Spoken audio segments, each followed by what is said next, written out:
What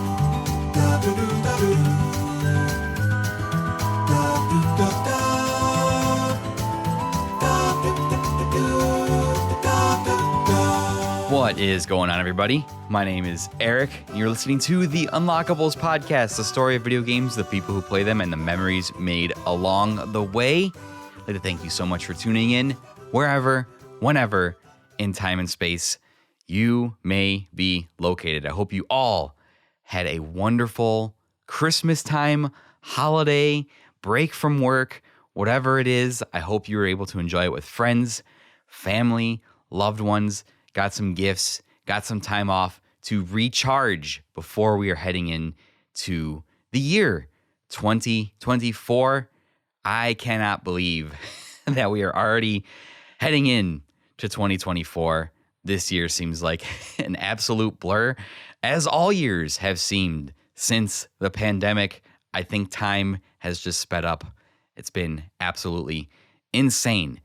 If you're used to my usual format of shows, or have been binging the Kingdom Hearts content I've been putting out over the last couple months pretty consistently, this is going to be a bit of a different episode. Last year, I kind of ended the year on my pontifications about creating content and podcasting and the anxieties I felt as a content creator. And that episode got a lot of feedback because I felt like I was pretty emotionally vulnerable. And I guess a lot of people connect with that sort of thing. Last year, of course, I was coming off of the tail end of the massive 12 Games of Christmas event that I put on, where I talked about 12 video games in 12 days with 12 episodes, and a bunch of my content creating friends came on to help me with that project. It was an absolute massive undertaking, and that episode last year was kind of my way to just kind of relax and take it back and reflect on what had happened in the past year. And I'm going to do the same thing this year because while I didn't really have like a big end of year thing planned, I didn't do like a 12 Games of Christmas. I've had a pretty big ongoing series since May and June, and I've been putting a lot of time into my Guiding Keys Story of Kingdom Hearts series and some other stuff on the show. So I wanted to take a chance to be able to just kind of reflect on the year and everything that's happened in terms of like the show's growth, my growth personally, and just things that have come to light over the past several months, and my life will be changing drastically. I have a couple of notes and some scripted points where I think I'll be able to stay on track, but for the most part, I'm just going to kind of meander and ramble through some of my thoughts on just everything that I've been doing on video games, on creation of content and stories in general, as well as how my life will be changing, and I'm not really sure what that will lead to next year in terms of the show, my involvement with any kind of video game content things or anything of that nature. So let's do a quick music transition because the kids like cool music transitions, and we'll dive into everything that I've been thinking about for the entire year of 2023.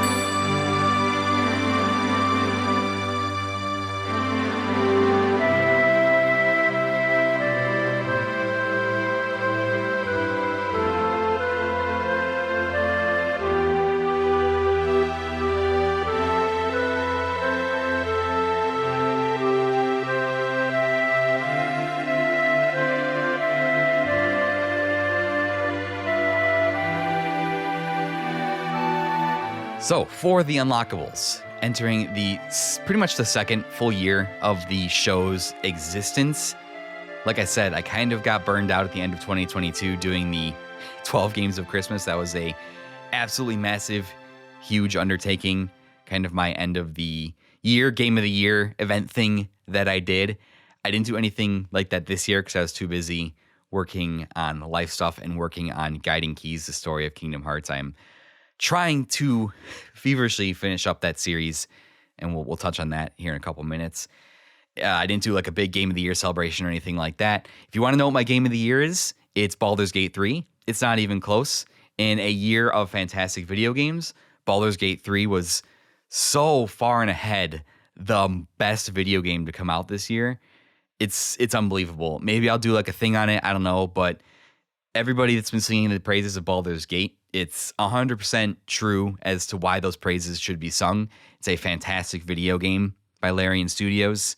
It's a game that I haven't even finished yet, and I know it's my game of the year because it's so massive, and I have analysis and decision paralysis, and Baldur's Gate 3 is a game that is filled to the brim with decision and analysis and different things you can do. It's almost overwhelming. So yes, my game of the year is Baldur's Gate 3.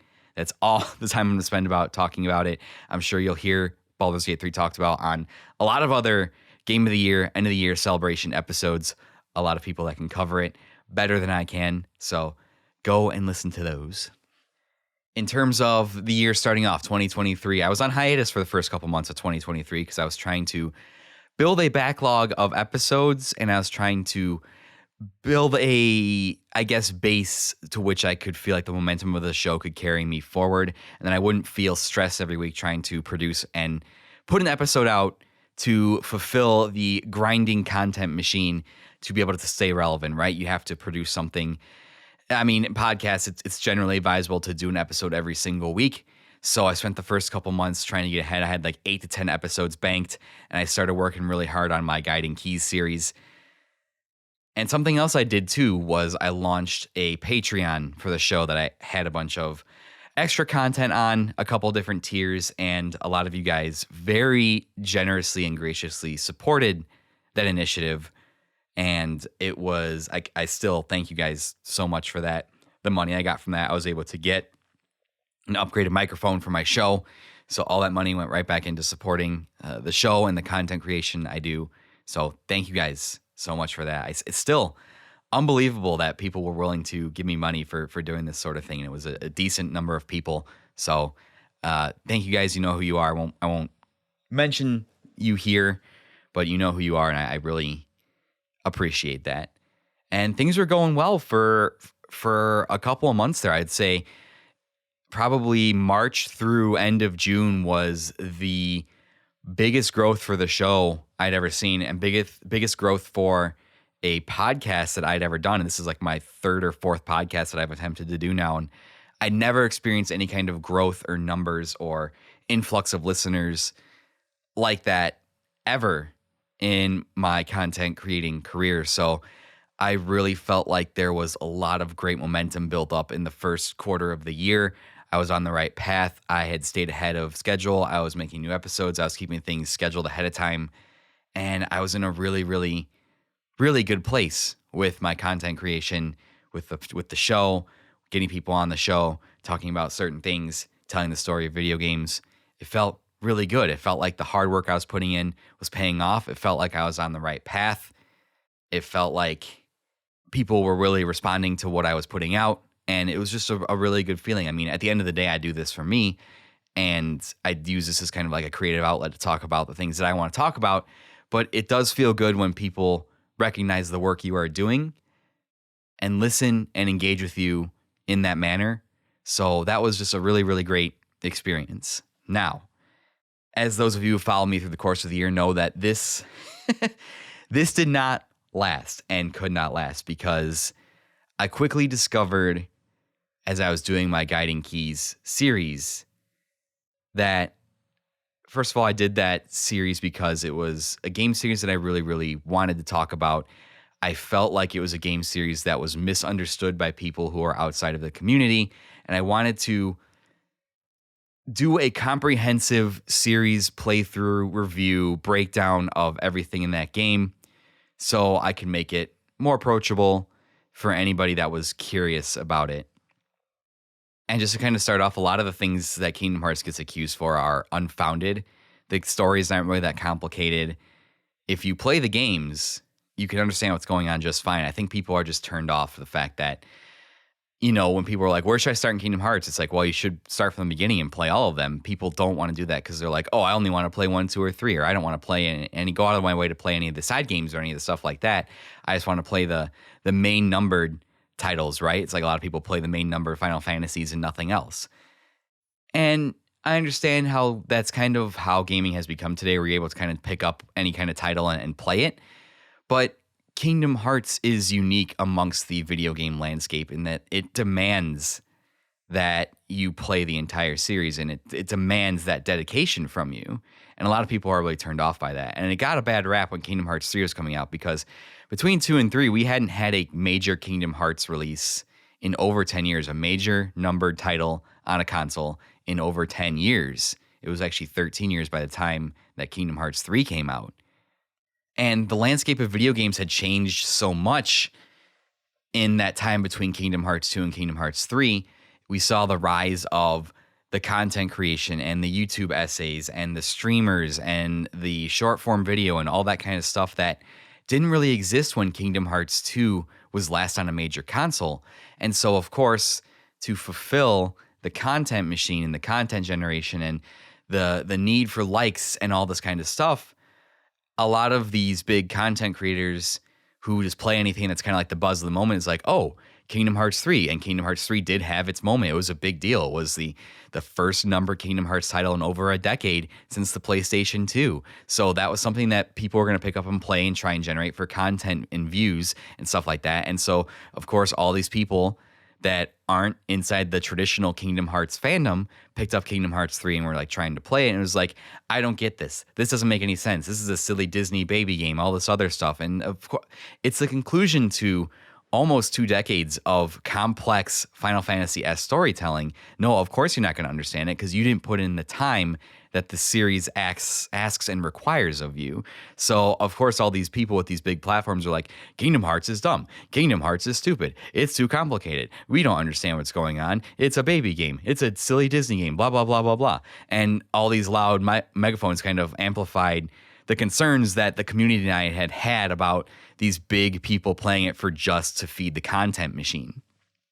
So that was kind of my catalyst and my thoughts for wanting to play through the entire series and do a comprehensive breakdown, storytelling, plot overview of the entire franchise.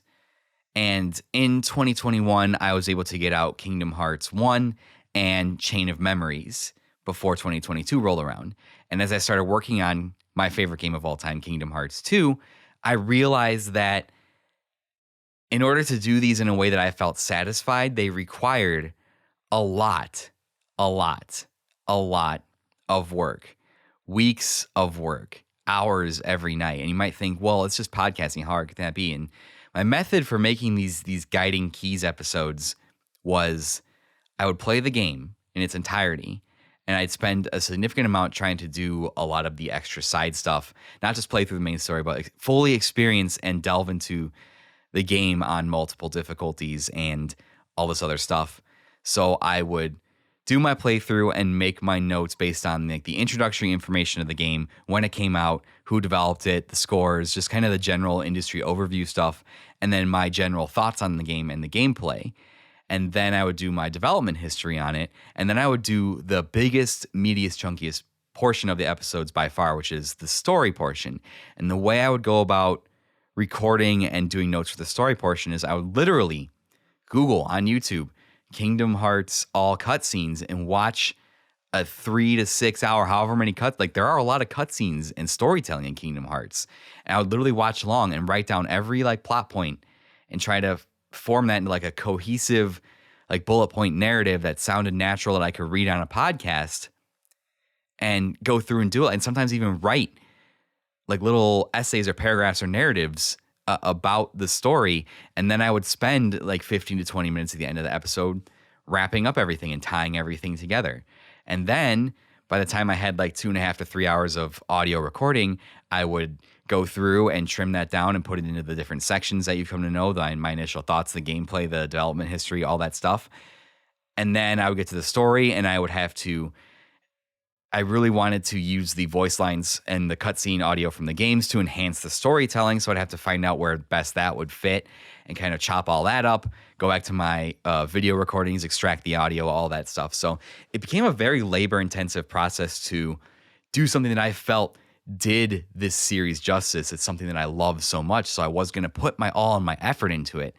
And the work that those episodes required quickly caught up to me and quickly depleted my reserve of pre-recorded episodes that I had scheduled out to kind of keep content going while I was working on them.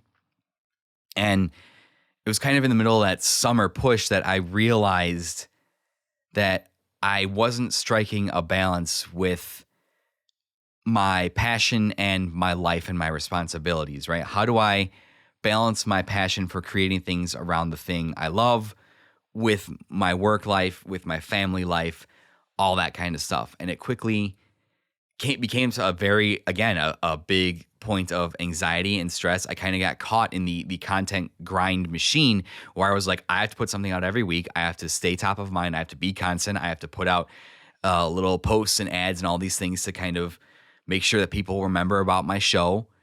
And I was putting so much work into the Kingdom Hearts stuff that I just didn't want to do the other things just because I wanted to be able to disconnect, and I was trying to balance time with my wife and make sure I was staying focused at work and all this other stuff.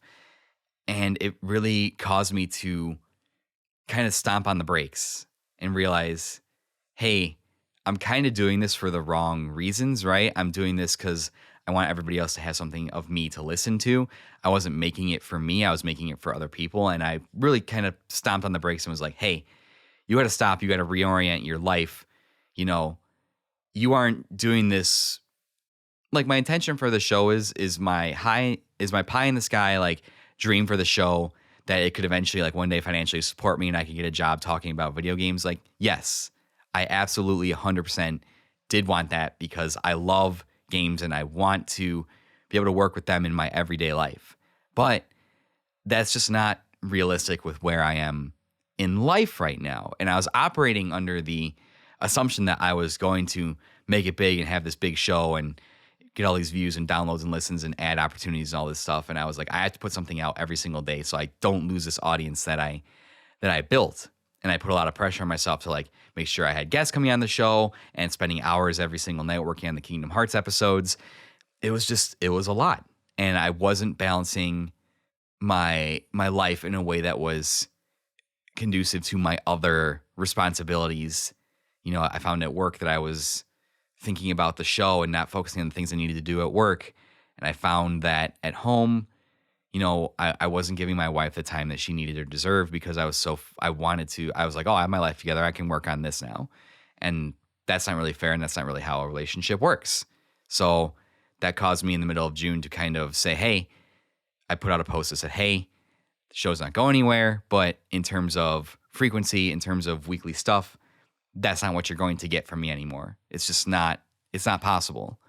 I will try and put something out every other week, but I can't even guarantee that there will be something every other week. I will work on things as I have time for, and I will put them out. I was basically telling myself, if I wanted to keep doing this, I was going to be doing it for myself first and foremost. And that's what kind of led me to drift away from asking people to be on my show and do more of a solo podcast experience where this is kind of like my journal, my diary, my thoughts on video games, my retelling of my experience of Kingdom Hearts and kind of explaining why it's such an important game series to me and to many others. So ultimately, I was able to get a couple episodes out a month, like every other week for a couple of months. And then once the fall hit, I was like, hey, I was going to focus on trying to finish Guiding Keys and do all my attention on Kingdom Hearts, because my life was going to be significantly changing. Once again, my wife and I found out in June that, you know, she was pregnant. We were expecting a baby that would be here in March of 2024.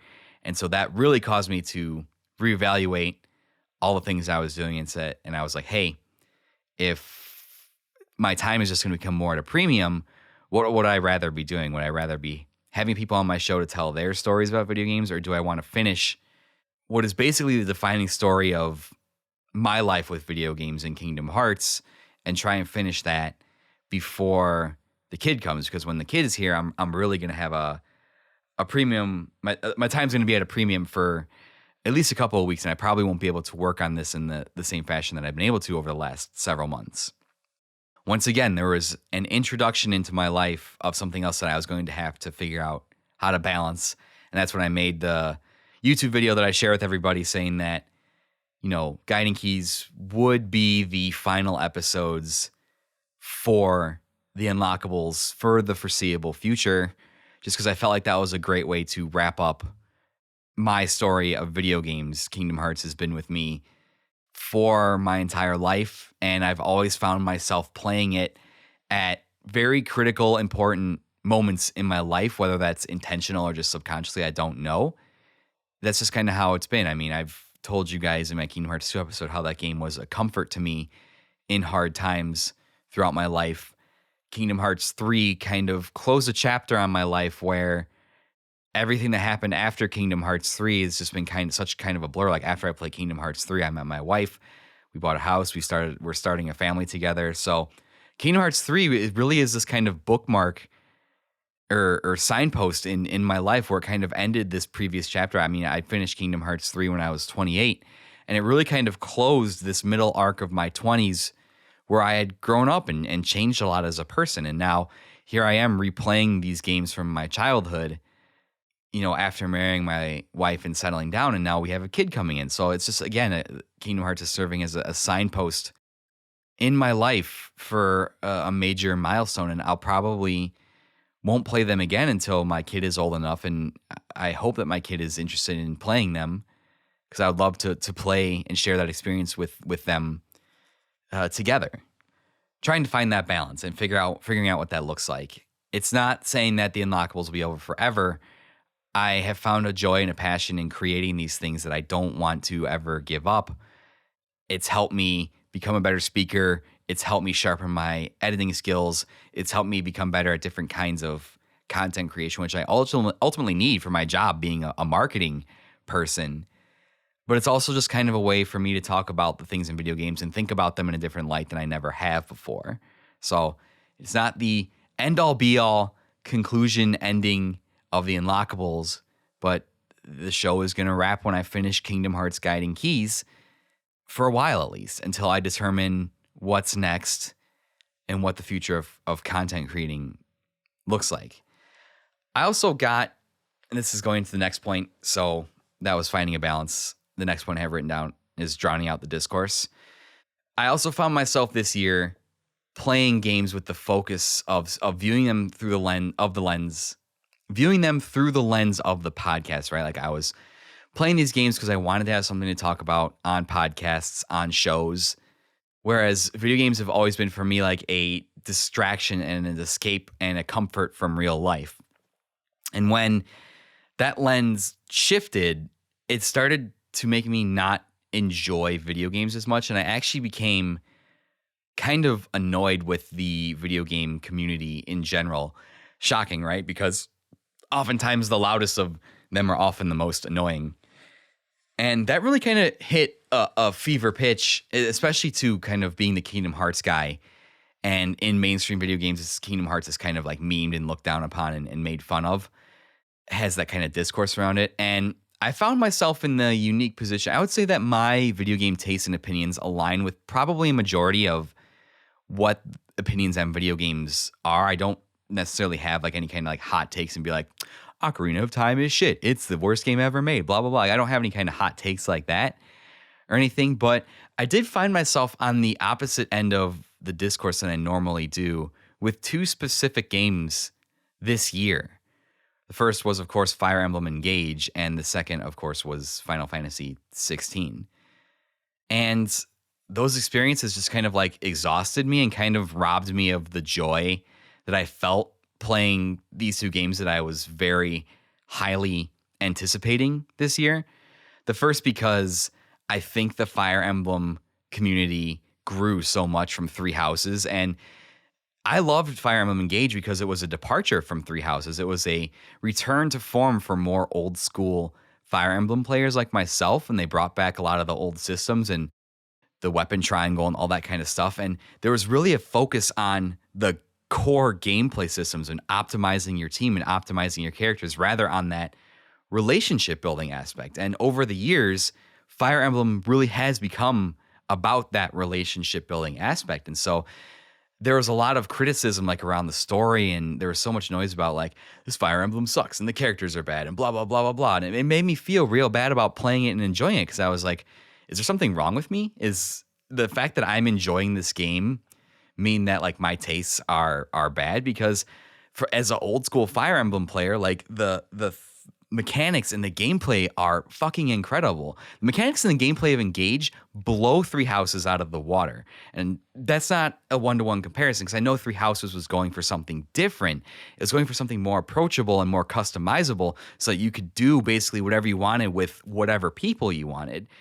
And when I just feel like Fire Emblem is at its best when it's more restrictive to like what you can do within the class confines, but also gives you so many tools to build a character however you want.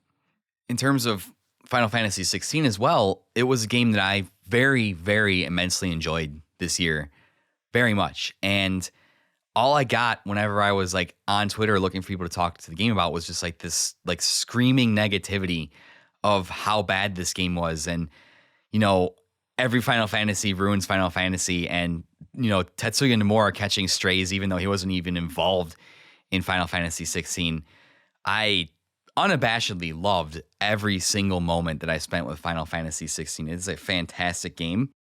I enjoyed that game. I love it. I will revisit it, remember it fondly. Again, I find myself on the more positive end of Final Fantasy discourse. I understand the issues with 15 and even with 13, but overall, I genuinely enjoyed my time and my experience with those games, and I don't regret it at all. And that's how I am about a lot of games. Whenever anyone's like, what are your top 5 games you hate most of all time? And it's like, well, none really, because there have maybe been 1 or 2 examples in the hundreds of games I've played throughout my life where I was like, this sucks. This was a waste of my time. I don't view any game that I've played as like a waste of my time. And I also recognize how difficult it is to make a video game, especially in today's age, and how highly scrutinized they are. So people don't need me adding to the negative discourse around discussing video games that already exists. I genuinely enjoy I can't say that I played one game this year where I was like, this experience was fucking stupid. And like, if you're doing that, why are you playing these games to the end if you just are not enjoying it? Like, I don't really understand. Like, that's not the point of playing video games. But I those 2 discourses in particular, like, really caused me to like withdraw from the community at large, just because I felt like something was like wrong with me that I enjoyed these 2 games specifically. And that kind of led me to remind myself about why I play video games in the first place and why I'm even doing this in the first place. And it ties back into my content creation that I gotten away from, that I play these games for me. And I do this Unlockables show for me.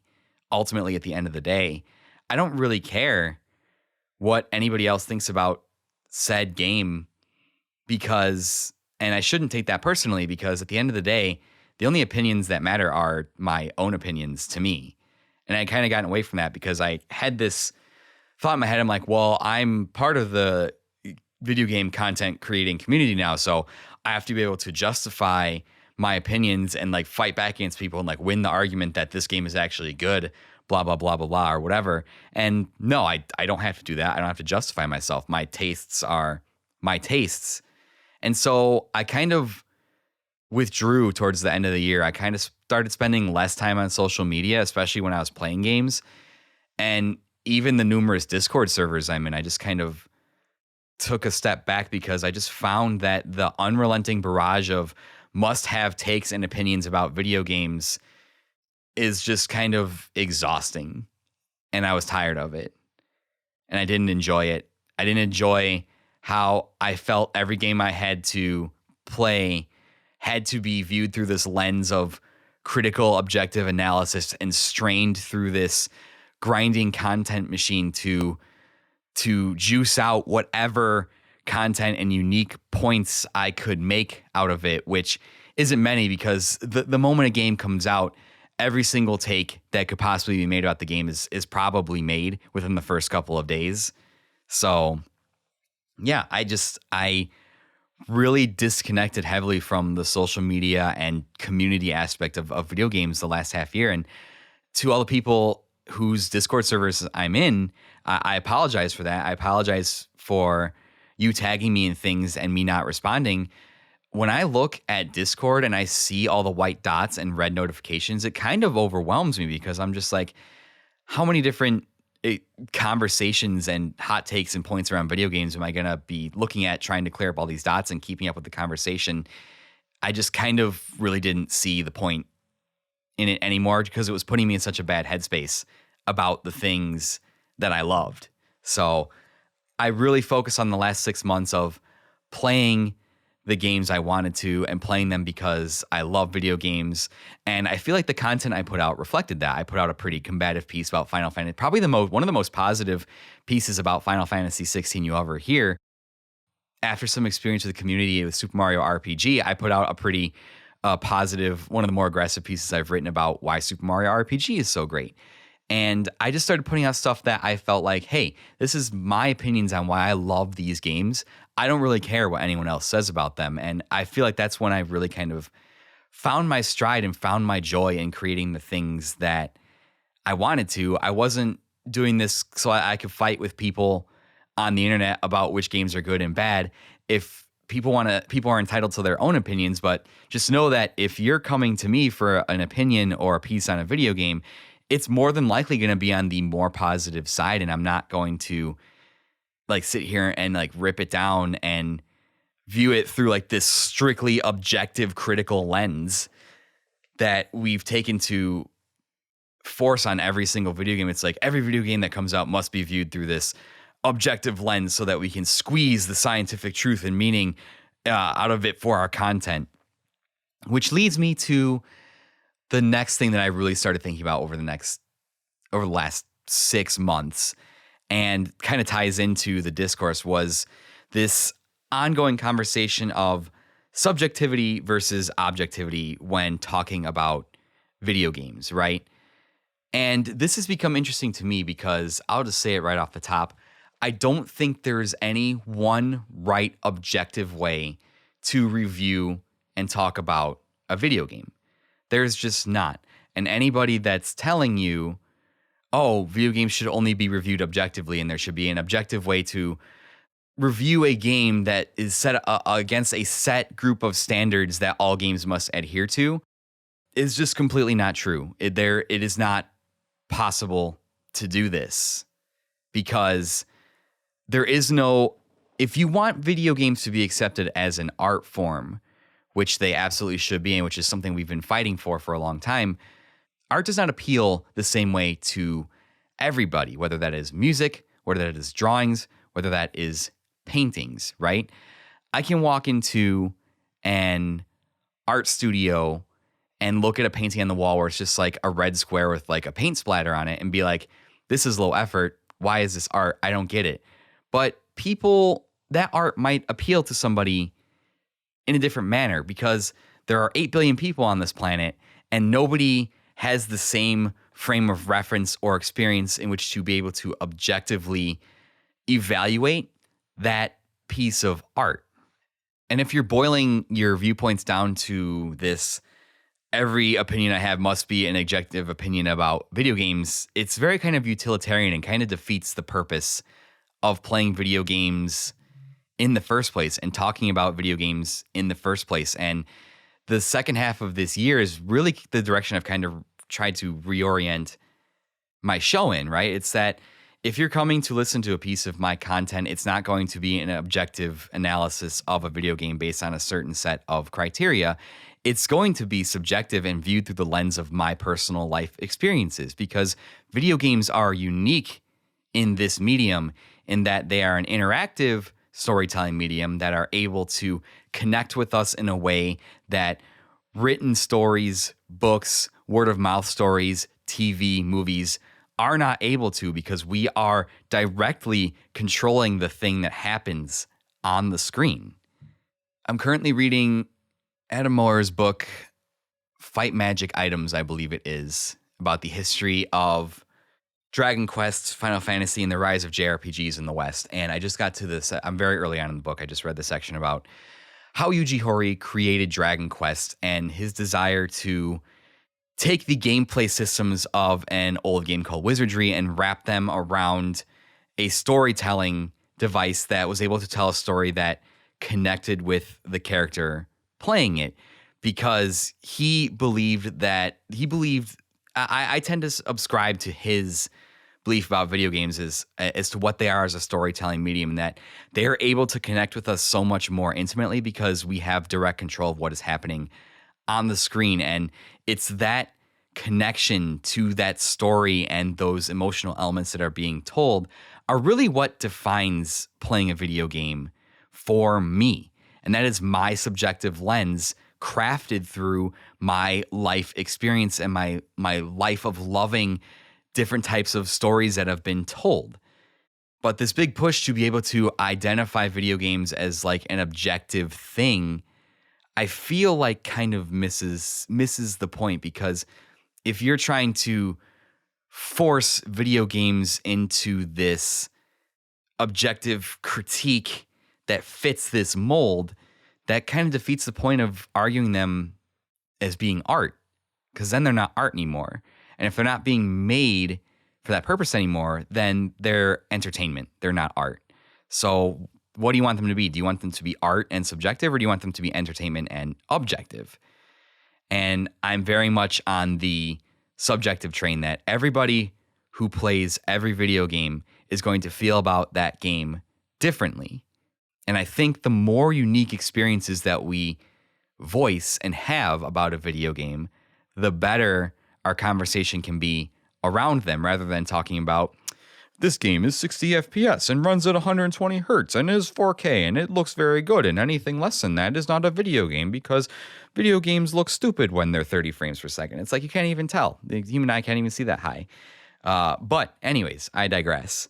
I think that when you start to squeeze games as an objective experience and start to like evaluate them based on more utilitarian means, it misses the point of video games. And that's something I've been thinking about a lot as games become more like these big blockbuster movies. And we're wondering like, well, why is cinema so bland and stale? Why is, superhero movies that are mass produced to make all this money and maximize the profit that a company makes? It's like, well, yeah, that's exactly why they feel like that, because they aren't being made for the reasons that people make art, which is mostly for themselves. They're being made for mass appeal. And when things are being made for mass appeal, they aren't art anymore. They're entertainment. They're a product to be consumed and make money.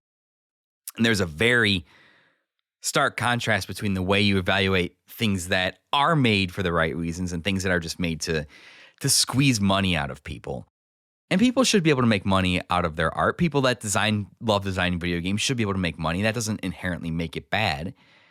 But I just think that we focus so much on the objectivity and the cold utilitarianism of reviewing video games, review scores and graphics and frame rates and systems and all this stuff, that we tend to overlook that video games are a personal experience that we share with the collective. Because unless you're playing a game designed to be played with other people, the majority of the games that I play are designed to be played and experienced alone, single player, by yourself. To say that feelings and emotions and all this stuff and vibes doesn't play into the way you look and think about video games is, again, I think it's just kind of missing the point. It's similar to the way that everybody who fights these console wars is like, only video games on Sony's PlayStation are the way video games are now, which is a credit to Sony's marketing for convincing everybody of that. But there's so much more to video games than a third-person single-player narrative experience with some fancy cutscenes. And I think a lot of people miss the point of that. Now, I'm not attacking anybody for thinking that way, because obviously video game experiences are different for a lot of people. I play a lot of different video games because I want to experience them all. I realize that some people's video game experiences boils down to like the yearly release of Call of Duty and Madden and NBA 2K and Spider-Man and the Sony games, and that's pretty much it. And that's totally fine. The beauty of video games is everybody is allowed to experience the medium as much or as little as they want to and say that they participate in the medium of playing video games. And I understand that completely. But there are emotions tied to those things too. I have a lot of very fond memories and emotions around playing Call of Duty when I was younger with my friends. So I just think that we need to drop this preconceived notion that we must evaluate video games objectively and realize that all of us have a subjective lens through which we view the entire world, and nobody views the world in the same way as another person because we all have experienced different things at different times in our lives that make us individual. And I think that is the beauty ultimately of video games, that we're allowed to have this individual experience, but also so many other people had so many of their individual experiences with these games that they're allowed to tell us, I felt this way about it. Okay, I felt this way about it because it impacted me this way. And that is the ultimate beauty of video games. And something, again, I really struggle with in my content creation until the latter half of the year when I was like, I'm going to start making things for me and start making it based on the way that I feel. And that was a big change. Creating for me, making the things I want to make, making the things that I want to talk about, not what I think others want to hear. And the last 6 months have really restored the joy in creating and playing video games and be willing to participate in the community to a lesser extent, because when I'm making the things that I want to make, that's when I view the artistic side of it, right? Not that anyone would consider podcasts as like a traditional artistic format, but podcasting is a form of storytelling, and storytelling is an art. And ultimately what I'm trying to do on Unlockables is tell the story, my story of playing video games, because there is a story there that connects to my life and connects me to the people who I've met doing this thing, which are some of the most incredible people on this planet that I've ever had the pleasure of working on stuff with or meeting or chatting with or just hanging out in Discord servers. People that I've never met in person, I consider now some of my closest friends. And that never would have happened if I didn't start this amazing podcast journey. And now I know it sounds selfish, but I'm making it for me ultimately. I've come to the conclusion and to the fact and the acceptance that I don't care about downloads. I don't care about numbers. I don't care about what other people are doing, how much money other people are making, any of that kind of. It's part of the reason why I shut down the Patreon, where I was like, the monetary aspect of this doesn't make me feel like this is a creative output anymore. It doesn't make me feel that way. So I ultimately went back to creating for me. And I think that's ultimately what's made me a lot happier and allowed me to express my feelings about video games in a more direct way when I don't agree with a lot of the way that people talk about video games these days. And ultimately I've accepted that this is a endeavor for me, and I'm doing Kingdom Hearts for me, so that one day if I listen back on it, or my kids listen to it, or whoever stumbles across it and listens to it can hear the passion in my voice and be inspired to make similar things around the games that they love and tell the world about why they love the video games that they do. If that's a 4-hour retrospective on why you love Bubsy 3D and think it's the greatest thing, go for it, man. Make that thing. Tell us why you love that game.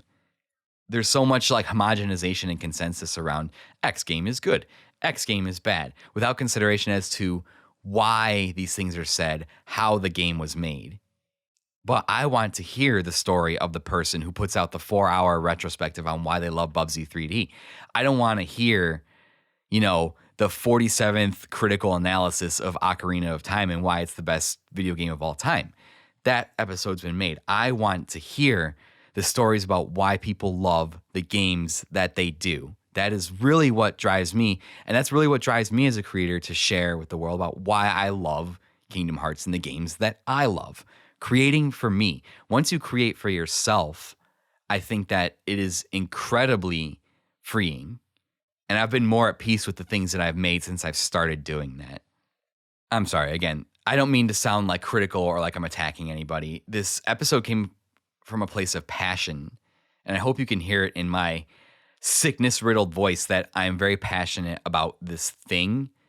And I just think that consigning video games to the realm of objective gear grinding, content milling analysis is a disservice to people who play video games and is kind of missing if you're picking up and playing a game because I must make content about it. I mean, if that's your only driving motivator, you're just kind of missing the point. So, the future. Unlockables in 2024. Where do we go from here? As I mentioned at the top of the episode, my life is about to change dramatically, in probably the most dramatic fashion that I could possibly think about. I'm about to have a child come into this world in the next couple of months. I am excited. I am nervous. I am terrified. I am scared. I am every emotion you could possibly think of.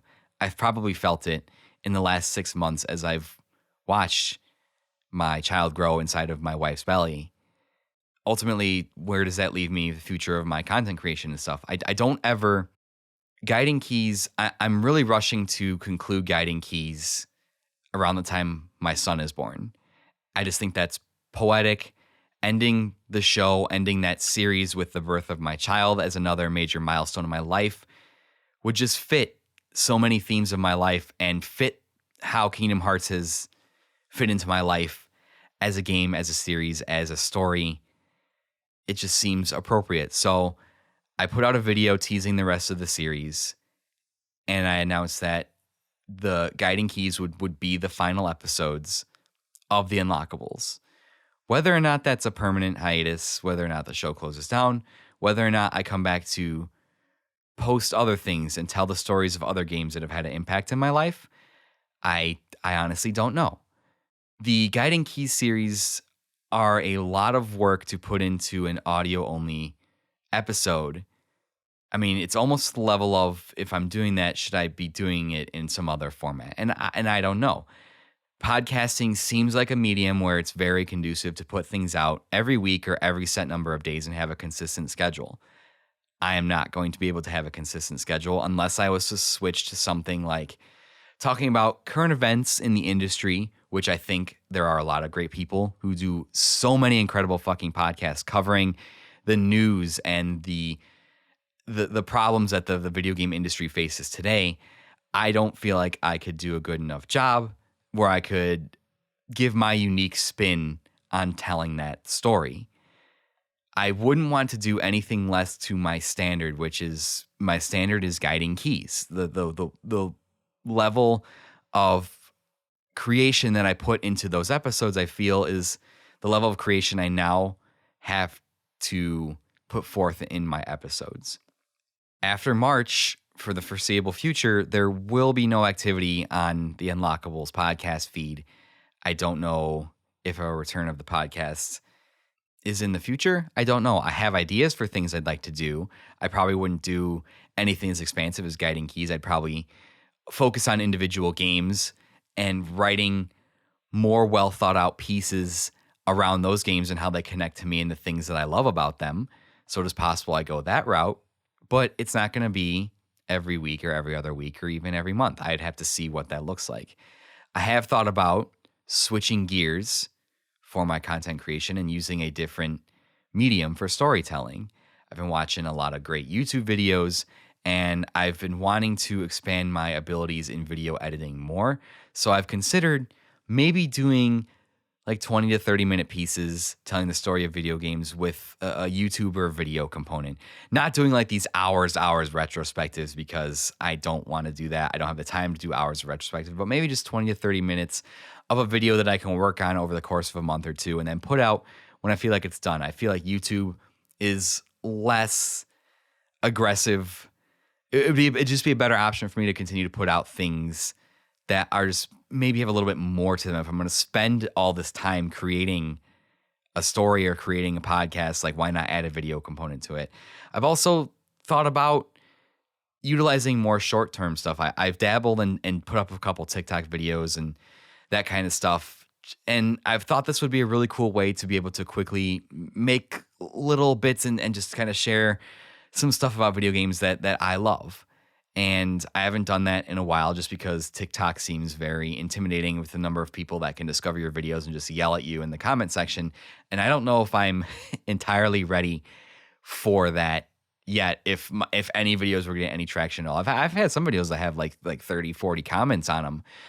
And I can't even imagine what it's like getting thousands of comments on a video. And I don't know if I'm mentally tough enough or mentally prepared for that. But I do see how attractive short form video could be, and telling short little minute or two stories that take me 15, 20 minutes to record, and I kind of edit them and throw them together within the span of an hour and put them up. Those do still kind of scratch that creative itch that I have. So I don't know what that will look like. I'm not really sure. I have some ideas about the things that I want to do. I'm just not really sure what that looks like yet. I've been recording and capturing almost all the new games I've been playing on capture devices so that I have video footage if I ever want to make videos. I just don't know where I would start with that, and I don't know what that would look like yet. I haven't considered that enough to even think about it yet. So, I mean, the immediate future right now is that Unlockables is going to, for the foreseeable future, be done in March with the conclusion of Guiding Keys. Obviously, if Kingdom Hearts 4 comes out, if future Kingdom Hearts title comes out, I would come back and do those because it's part of the continuing legacy of Kingdom Hearts. Those are the only planned episodes I have for the next however many several years that I'm like, yes, I will come back and I will do episodes on future Kingdom Hearts titles.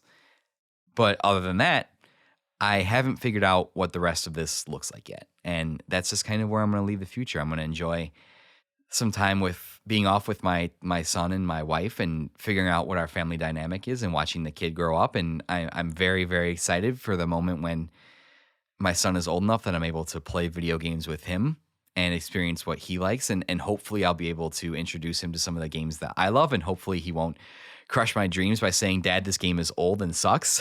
But he will experience video games through a different lens than I did growing up. And I'm excited to see what that lens is, and I'm excited to experience that alongside of him.